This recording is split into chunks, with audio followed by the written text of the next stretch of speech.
Yeah, hi there. These comments are for Azadeh. This is Michael, the founder, owner, and the materials writer for all of your lessons at the 7-step system to pass a TOEFL IBT. And I know Jacob scored your essay, and I agree with his score actually. So from my standpoint, I think you have a fairly strong organization. However, the one thing you want to do in each of these paragraphs, you see this idea? You say fast food restaurants do not cause obesity in people only. You might then say, as the reading passage suggests. So we don't know where this information is coming from. It sounds like you're making the argument, and then you say according to the listening passage. So we need to be able to relate to that information. So it looks like the reading passage is making, 3 specific claims, and you've acknowledged those claims in those body paragraphs, but you're not telling us that the reading passage is saying that. So I think you could better connect your source. You're reading the information from the reading passage. You can better connect that back to that source. That's one improvement that you can make.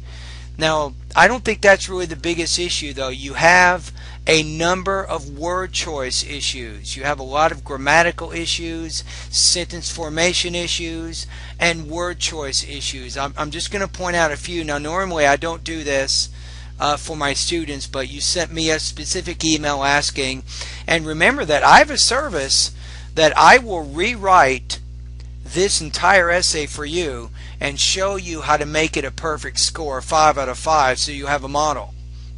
However, I can't do that for $35 a month. As you know, that service, it costs $50 per essay. It's not cheap because it takes me up to an hour for just one practice test.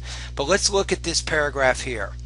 So I would change this to say, fast food restaurants, the reading passage asserts, do not cause obesity in, and you have people only. You want to say lonely people.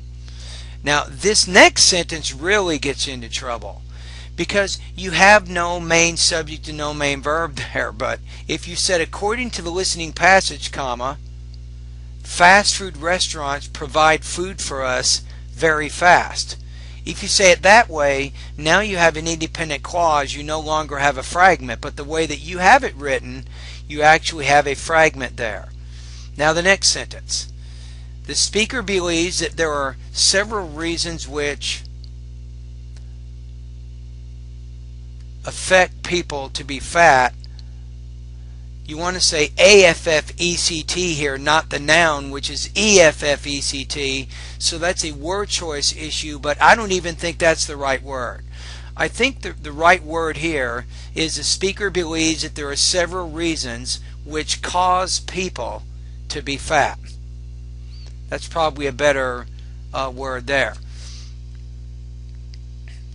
And in this case, it's probably good at this point to say, for example. For example, if people do not have enough activity and just sit and eat more, no more than just say eat more calories than they need, they will gain weight. But the author claims that fast food restaurants cause obesity in people. The author who? Oh, you mean the author of the reading passage, right? Okay, I gotcha. But not the speaker in the lecture. Okay, so that's just one particular paragraph. So in this paragraph, I went over some of the problems you're having with your grammar. You're having some word choice errors. You're having some word order errors. You're also having some sentence formation errors. Now, you have these errors in the rest of this particular essay, and that alone, that's going to bring this essay, I think, below 3.75 out of 5. So I think that's part of the reason why Jacob gave you the score that you did. And as I pointed out, in the topic sentences, in paragraphs 2, 3, and 4, you can probably better connect that information, I think, to the source where it came from, which is the reading passage. All right, thank you again, and keep up the good work.